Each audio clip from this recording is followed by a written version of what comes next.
YouTube? It's me again, Russ, and gonna do a play-by-play. And that was me a year ago, pre-beard. In this video, I'm gonna show you how to diagnose between the left and the right front wheel bearing. All right, so you hear a grinding noise coming from your front end, especially if you're turning.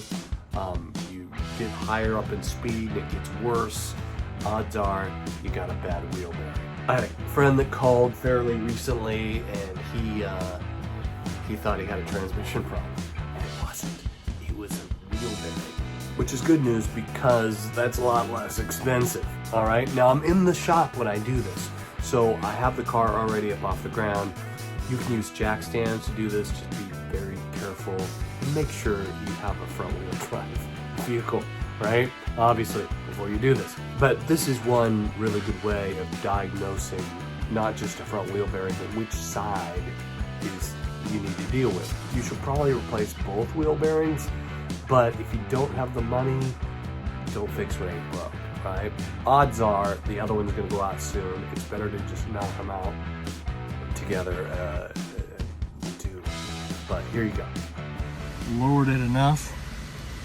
Put it in park. 1 foot on the brake. Put it in drive. Let off the brake. Let it spin at idle. Checking for the wheel bearing. Kind of hear it. So this side sounds like that. And this side sounds like this. You can hear it. Yep. Needs a wheel bearing.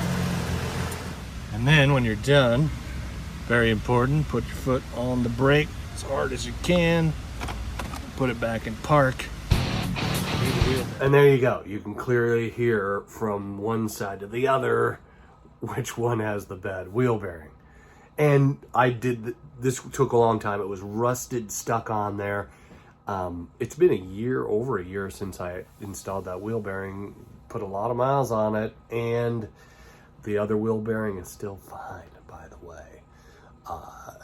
Some of you who follow the channel may be wondering why I'm revisiting this old video. I actually got flagged for copyright on it, so I had to go back and try and remove the music that was in it. Now, I use an editing software on my iPhone, which makes it really easy and convenient. Like, I can edit videos right after I shoot them, which is pretty cool. I did that on the racetrack when we were at the Drift Con back in June. I could just film them, boom, edit them, put them up. Anyway, I like the editing software. It's called Video Leap, and I do pay for it yearly as a subscription thing. It's not very expensive. It's like $40. But they have a bunch of music in there that I thought I could use and not get flagged for copyright for. So be careful with that, all right? I have all these other songs that I've downloaded from YouTube's copyright-free music. A lot of copyright-free music out there, all right? You can use that.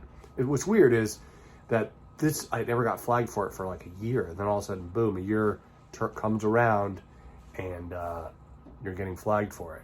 It's best to use YouTube Studio to look for that stuff. Like, there's a lot of stuff that says it's copyright music out there, but one thing that could happen is if a band puts up some stuff on SoundCloud, there's certain parameters in SoundCloud where artists can share their music and people can use it on YouTube, right? And they'll put it on a YouTube copyright-free page, or channel. But if that song is good, and if that song gets picked up by a record company, your song that you thought was copyright free may not be copyright free anymore. So that's the last thing you want to do, is to go back like I just did a year later and have to remove a song.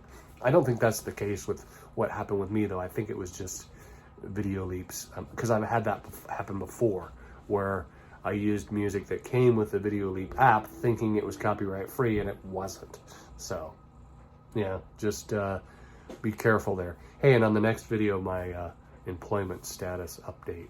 So if you're new, subscribe. Talk to you later. See you on the next one.